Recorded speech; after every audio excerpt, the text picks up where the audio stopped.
C'est une joie renouvelée pour moi ce matin de porter la bonne nouvelle du salut, révélée en la personne de Jésus-Christ.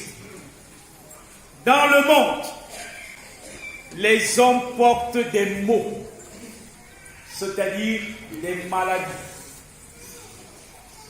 Des maux aussi divers qui non seulement les accablent, mais aussi participent de leur exclusion sociale. Certains, au regard des maladies ou des difficultés qui les terrassent, trouvent que les solutions de Dieu sont trop évidentes. Par conséquent, refusent systématiquement d'accepter la solution de Dieu par la foi, demeurant toujours malades physiquement et spirituellement. L'obéissance à Dieu par la foi conduit non seulement à la guérison physique et spirituelle, rétablit l'homme dans la nature et la dimension voulue par Dieu. Mes frères et sœurs, comme on peut le constater, les textes qui nous sont proposés ce matin mettent en exergue l'obéissance à l'ordre divin dans l'humilité qui débouche sur la restauration, mieux la guérison. Provoque également la reconnaissance de celui qui l'a expérimenté. La grâce de Dieu est disponible. L'amour de Dieu est immense. C'est fort de cela que nous nous proposons ce matin comme thème à notre prédication. L'obéissance par la foi produit la guérison. L'obéissance par la foi produit la guérison. Ou encore, l'obéissance par la foi conduit à mon rétablissement dans ma dimension totale d'homme voulu par Dieu. Chers frères et sœurs en Christ, à regarder de près nos différents textes, ils ont ceci de commun, qu'ils parlent de la guérison des lépreux dans des contextes différents, mais qui ont un point d'ancrage, à savoir la foi et l'obéissance à la parole déclarée. Ce que Dieu déclare, si tu saisis cela par la foi et tu t'y soumets, elle est opérante, elle est automatique, elle s'accomplit. Oui, aussi Dieu ce matin veut guérir un cœur, veut guérir un corps meurtri par la maladie ou par une situation. Cela est encore possible. Dieu n'a pas changé. Il est capable de le faire. Il suffit de saisir la parole par la foi et de t'y soumettre. Alors elle devient opérante.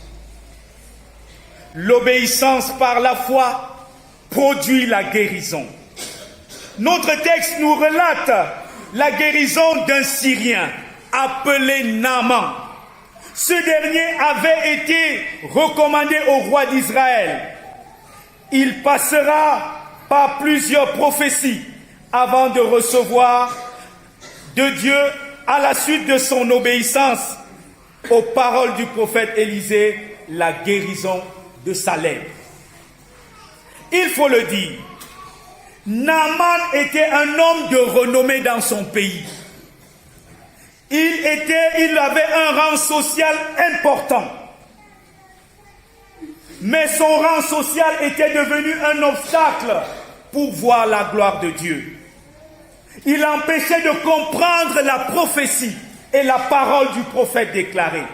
On demanda à Naaman d'aller se plonger 7 fois dans le Jourdain. Il vint pour rencontrer le prophète et le prophète ne sortit même pas pour le rencontrer. le prophète l'envoya un messager, lui donner une information aussi révoltante. Le grand Naaman va se plonger 7 fois dans le Jourdain. Tout ce déplacement que j'ai fait de la Syrie jusqu'ici, c'est pour venir me plonger dans les eaux souillées du Jourdain, pouvait-il dire. N'y a-t-il pas mieux que le Jourdain en Syrie? Il m'aurait ordonné d'aller me plonger dans ces eaux aussi pures. Cher bien-aimé, ton schéma, ta solution, ton orientation n'est pas dans la perspective de Dieu. Naaman avait la solution, sa solution à lui. Et sa solution constituait un obstacle à la fois opérant par l'obéissance.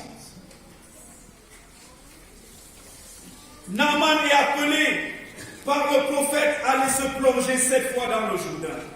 Néanmoins, sur insistance de ses serviteurs, qui lui font comprendre, mon ami, si le prophète t'avait demandé quelque chose de plus compliqué, ne l'aurait-il pas fait? Va tout simplement te plonger dans le Jourdain. Sur cette parole, Naaman l'a saisi. Et il va se plonger 7 fois dans le Jourdain. Aussitôt, il l'a fait, l'extraordinaire se produit. La lèpre le quitta. Bien-aimé, la clé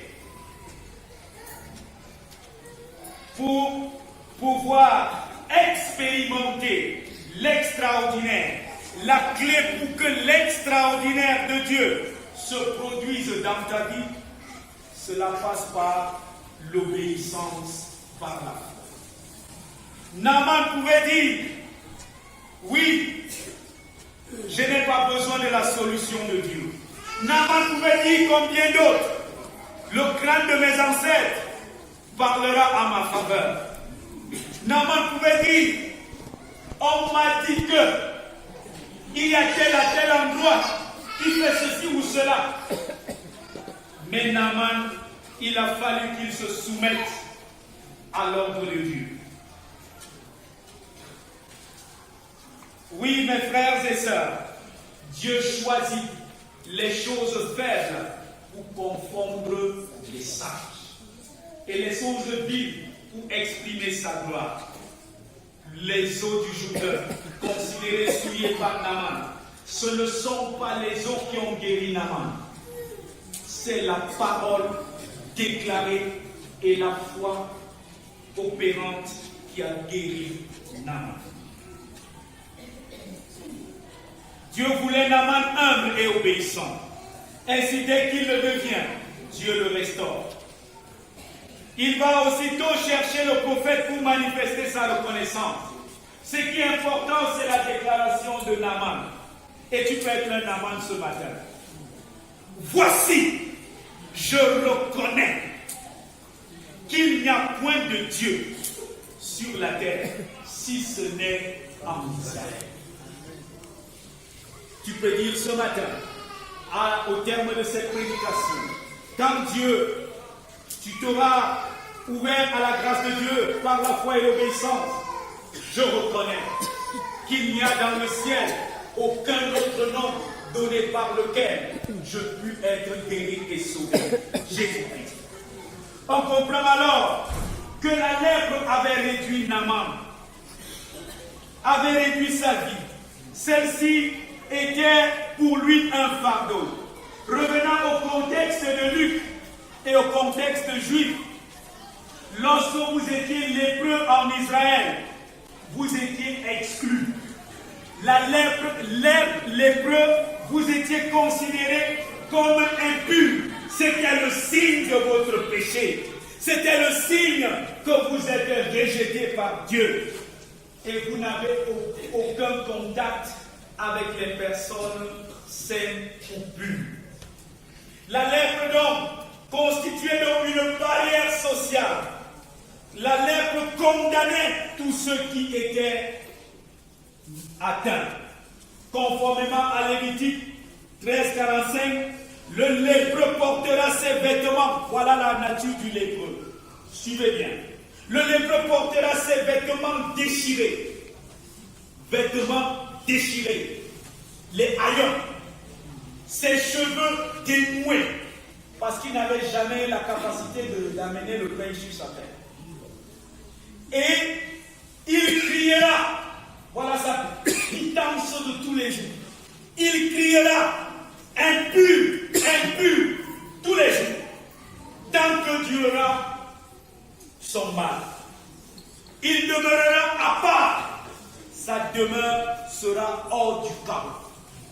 C'était là la situation de Naaman. C'était là aussi la situation de ces 10 lépreux. Les 10 lépreux, conscients donc de leur situation et de leur état, ils ont du dégoût pour leur état et ils sentent qu'il y a un homme qui passe. Jésus aurait dû passer par la Samarie pour atteindre Jérusalem. Mais Jésus n'est ni passé par la Samarie, il est passé par un village autre, un détour pour atteindre Jérusalem. Les lépreux voient en ce passage la grâce de Dieu qui s'est approchée d'eux. Jésus leur offre ici une ultime occasion de saisir la grâce de Dieu. Ne pouvant entrer en contact avec Jésus, ils ont simplement leur voix pour crier. Jésus, Maître, aie pitié de nous. Les hommes les avaient rejetés. Les hommes les ont rejetés. Mais ce matin, Jésus ne le fera pas. Les hommes t'ont aussi rejeté. Les hommes t'ont catalogué. Mais ce matin, Jésus ne te rejette pas. C'est leur assurance. C'est leur conviction. C'est leur foi. Une situation ou une maladie ont conduit les hommes à te mépriser ou à te rejeter. Jésus est là pour toi. Que vas-tu faire? Continuer à t'apitoyer sur ta situation ou crier à Jésus ce matin? Les personnes atteintes de lèpre, ces lépreux se mirent à crier à Jésus. Oui, pour Naaman, il recevra l'ordre d'aller se plonger cette fois dans le Jourdain. Jésus dira à ces 10 lépreux, pas d'aller se plonger dans le Jourdain, il leur donnera une parole de l'ordre de l'incompréhensible dans leur contexte. Allez vous présenter au sacrificateur. C'est incompréhensible pourquoi? Parce qu'en réalité, ils ne devraient pas avoir de contact avec les autres. Mais Jésus leur dit, allez vous présenter au sacrificateur. Ils étaient exclus du temple. Ils ne devraient pas entrer dans le temple. Donc, de façon logique, ils auraient pu dire à Jésus, mon ami, tu as perdu le sens. Comment est-ce que tu nous demandes d'aller vers ces gens? Tu veux qu'on nous tue? Ils ne l'ont pas fait. Parce qu'ils avaient la foi. Ils ont saisi la parole de Jésus. Et ils sont allés. Ils n'étaient même pas encore arrivés chez le sacrificateur. Qu'ils constatèrent l'extraordinaire. Ils étaient guéris. Ils étaient guéris. Ils étaient conscients que la parole de Dieu déclarée sur leur vie était un signe de guérison. Qu'en allant, le sacrificateur les accueillerait parce qu'ils seraient guéris. Oui, ces personnes dont sont allées et ont constaté qu'elles étaient tous guéries. Le sacrificateur, il faut le dire, n'avait pas le pouvoir de les guérir. Mais il était mandaté par Dieu pour constater qu'ils étaient guéris et les rétablir dans la vie du peuple, dans leur vie, et qu'ils continuent à servir le Seigneur. Obéissant donc à l'ordre du Seigneur Jésus par la foi, pendant qu'ils marchent, ils sont guéris. Bien-aimés, tous les lépreux avaient eu la foi pour être guéris. Mais un seul revint sur ses pas pour remercier le Seigneur. La Bible dit que c'était un Samaritain, un peuple méprisé ou ennemi des Juifs. Mais la maladie avait renversé l'inimitié qui existait entre les Juifs et les Samaritains. Les 10 lépreux, il y avait les Juifs et il y avait un seul Samaritain. Ce Samaritain pouvait s'asseoir avec les Juifs parce qu'ils avaient en commun la lèpre. Mais c'est ce Samaritain qui seul revient pour dire merci au Seigneur. Comme pour dire que les Juifs qui connaissaient le Christ pouvaient s'en vanter et dire c'est un roi, nous devons être bénis. Donc par conséquent, à mon avis, ce n'est pas nécessaire de venir pour dire merci. Mais cet étranger, tout comme Naaman, le Syrien, reçoit sa guérison et revient. L'évocation de ses origines revêt un double message pour nous. Premièrement, montrer que le salut de Dieu, la restauration qu'il offre, va au-delà des limites d'Israël et des considérations. Comme ce fut le cas pour Naaman le Syrien. Dieu sauve les hommes, indépendamment de leurs origines. Et dans l'Apocalypse, il est dit que les hommes de toutes les origines, de toutes les tribus, seront dans le ciel. Donc toi aussi tu es compté. Indépendamment de leur tribu. Tout homme porteur d'une lèpre au contact de Christ reçoit la guérison. Mon frère, ma soeur, quelle que soit la lèpre qui te ronge, qu'elle soit physique ou spirituelle, ou émotionnelle et même relationnelle, viens à Jésus, crie à Jésus et fais ce qu'il ordonnera. Ainsi, comme le Samaritain rempli de joie, tu pourras te prosterner et adorer véritablement le Christ. Le Samaritain est revenu donner gloire à Dieu. Jésus lui dira, lève-toi, va, ta foi t'a sauvé. Par cette parole, Jésus montre que ce Samaritain, en plus de la guérison physique, il reçoit le salut de son âme. On peut le dire, les 9 autres ont été guéris, mais ils n'ont pas été sauvés. Celui-ci est déclaré sauvé. Désormais, il est pardonné, réconcilié avec Dieu. Il n'est plus étranger de la famille de Dieu. Il est membre de la famille de Dieu. L'obéissance par la foi restaure et change le cours de ton histoire. L'obéissance par la foi restaure et change le cours de ton histoire. Chers frères et sœurs, comment manifestes-tu ta foi par l'obéissance? Certains sont toujours malades, tout simplement, pas parce que Dieu n'a pas déposé la provision, parce qu'ils ont choisi de ne pas accepter la solution de Dieu par la foi. Nos 10 lépreux pouvaient dire à Jésus, nous n'irons pas chez le sacrificateur. Nous connaissons quelqu'un quelque part. C'est ce que nous faisons. Bien-aimés, ne sois pas l'obstacle à la visitation du Seigneur par le refus d'obéir à sa parole. Ce matin, quelle est ta lèpre? Quelle est ta lèpre?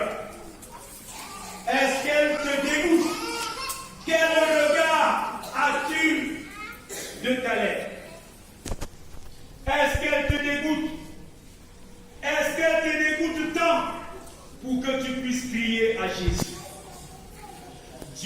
sauve pas de nos amis, mais il nous sauve de nos ennemis. Si tu es porteur d'une lèpre et qu'elle ne te dégoûte pas, alors tu peux la garder. Ces 10 lépreux, voyant la laideur que produisait leur lèpre, ont désiré en être libérés. On constate dans l'Église aujourd'hui que certains passent leur temps à chérir, voire mettre en exergue leur lèpre comme des trophées qu'ils ont remportés. Je vais en évoquer 7 lèpres et chacun pourra trouver sa part. La première lèpre que je vais évoquer pour le Cameroun, c'est la lèpre de l'alcoolisme. Certains jeunes sont des réalisateurs des exploits et ils s'en vantent. J'ai fini 8 posters, 7 Inès et j'ai ajouté quelques pitots. Et lorsque vous passez, ils sont dans des ventes d'emporter. Et tout ce qu'ils ont comme cri de détresse, comme cri de ralliement pour vous appeler. Hawada, Hawada, donne-moi une, donne-moi une.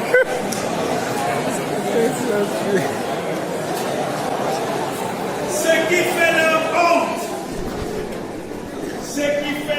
honte, fait aujourd'hui leur fierté. Voilà la lèpre du Cameroun.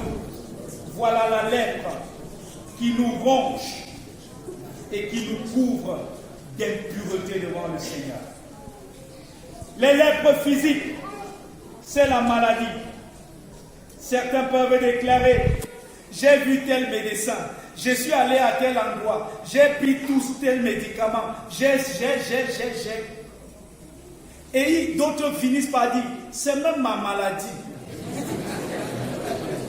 C'est même dans notre famille. Tout le monde a ça dans notre famille. Laisse tout cela et viens voir Jésus. Viens crier à Jésus avec ta maladie. Par ses meurtrissures, nous sommes guéris. Il a porté toutes tes infirmités et toutes tes maladies. Il ne désire pas que tu restes paralysé par une maladie. Ton argent n'est pas pour la maladie. Comme Naaman et ses lépreux, tu dois te lever contre ce qui te paralyse physiquement. La lèpre sexuelle. Ton corps est livré à la prostitution, à la masturbation, à la pornographie qui pollue nos rues et nos cités. Dans les téléphones,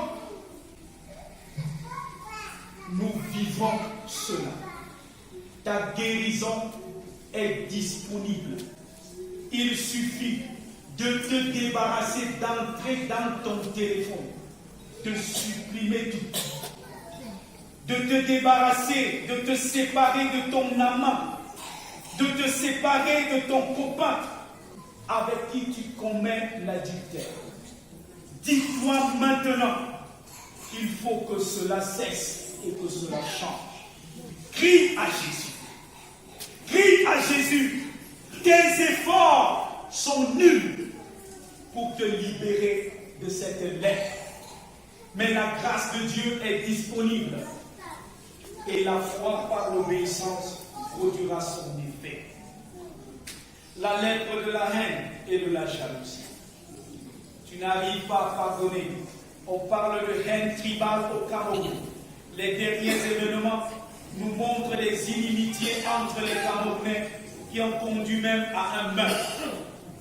La haine dans les familles, elle ronge. Voilà la lèpre.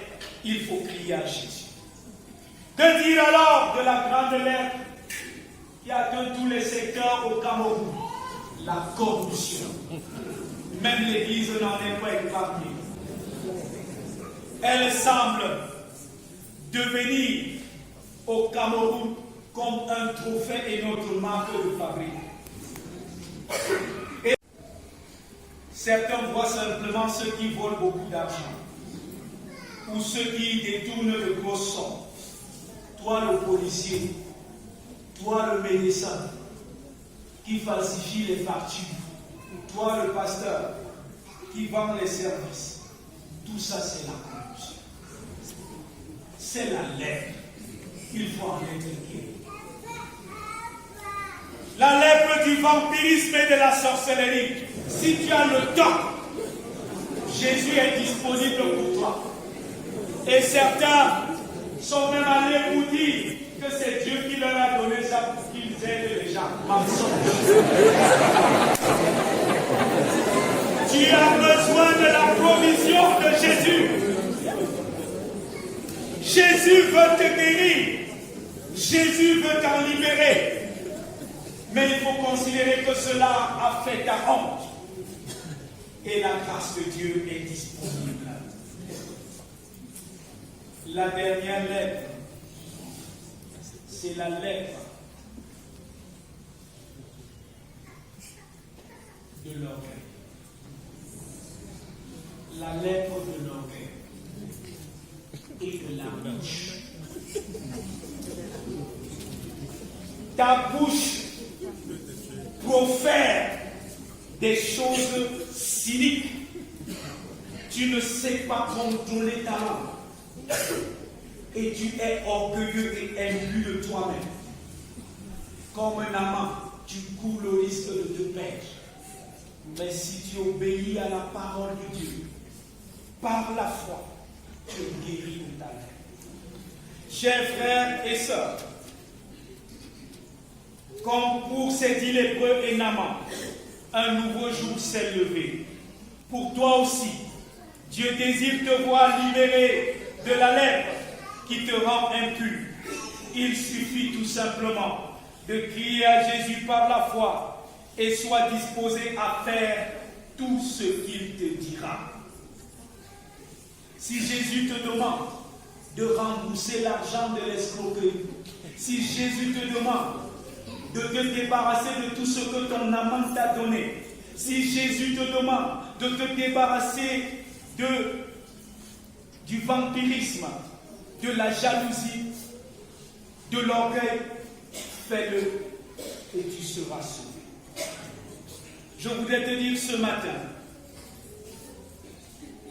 va par la foi vers le Christ et tu seras sauvé. Ne regarde pas ton handicap. Ton handicap n'est pas suffisant pour te disqualifier de la grâce de Dieu. Ainsi, ne te focalise pas sur ce que tu es ou ce que tu as été. Regarde à la personne de Jésus et tu vivras. Que ceux qui ont des oreilles entendent. Si tu saisis donc cette parole, lève-toi, nous allons prier.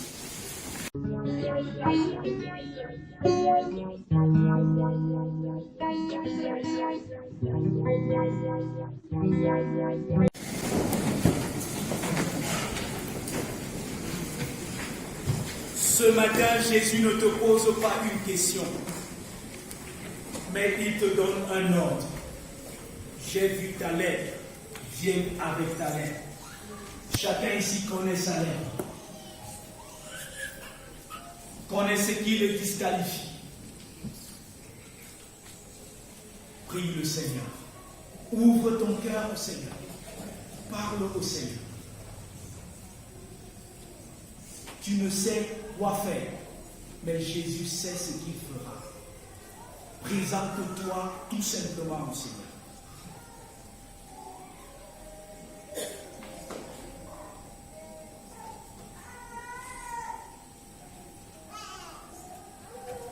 Que ta lèpre soit physique ou spirituelle, nous allons prier pour toi. Et saisis toutes les paroles qui sont déclarées dans la prière et elles s'accomplissent maintenant. Ô Seigneur Jésus-Christ, change mon histoire. Ô Seigneur Jésus-Christ, change mon histoire. Je confesse ce matin qu'il n'y a de salut en aucun autre homme que toi. Tu connais ma captivité. C'est pour cela que tu es venu. Je t'ouvre les portes des prisons de ma vie. Conscient de ma misère et de la confusion et la honte que provoque la lèpre dans ma vie, j'accepte par la foi l'œuvre salutaire que tu as accomplie à la croix.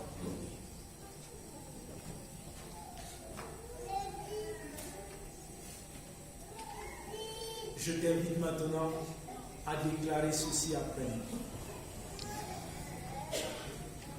Seigneur Jésus-Christ, change mon histoire. Le salut se trouve en toi. Tu connais ma captivité. Je t'ouvre la porte des prisons de ma vie. Je t'expose ma lèvre. J'accepte par la foi le salut que tu m'offres à la croix. Sur la base de ton œuvre, que tout joug dans ma vie tombe sous ton pouvoir. Au nom de Jésus-Christ. Je reconnais que tu as porté mes infirmités, mes maladies. Par tes meurtrissures, je suis guéri. Maladie, sors de mon corps. Au nom de Jésus-Christ. Que tout ce qui en moi était mort par mon péché, reprenne vie au nom de Jésus. J'accepte d'être le vase que tu remplis. Je marche désormais par la foi. Je ne suis pas ma chair. Je ne me soumets pas à mes émotions. Mais je me soumets à ton Saint-Esprit. Merci pour ta faveur. Merci pour ta grâce. Merci pour la provision. Que tu rends disponible. Merci de me guérir. Au nom de Jésus-Christ. Je vais prier pour vous. Saint-Esprit, tu accomplis fidèlement ce que tu as ordonné. Père, ta parole a été relâchée. Qu'une âme soit guérie totalement au nom de Jésus. Qu'une douleur portée dans le corps fléchisse le genou devant ta Seigneurie. Merci de nous guérir. Merci parce qu'un mot de ta part a touché mon cœur. Parce qu'un mot de ta part a rencontré ma maladie. Parce qu'un mot de ta part a enlevé ma souillure. Merci Jésus pour la guérison. Merci de me restaurer. Merci de me bénir. Merci de changer mon histoire. Au nom de Jésus-Christ. Amen.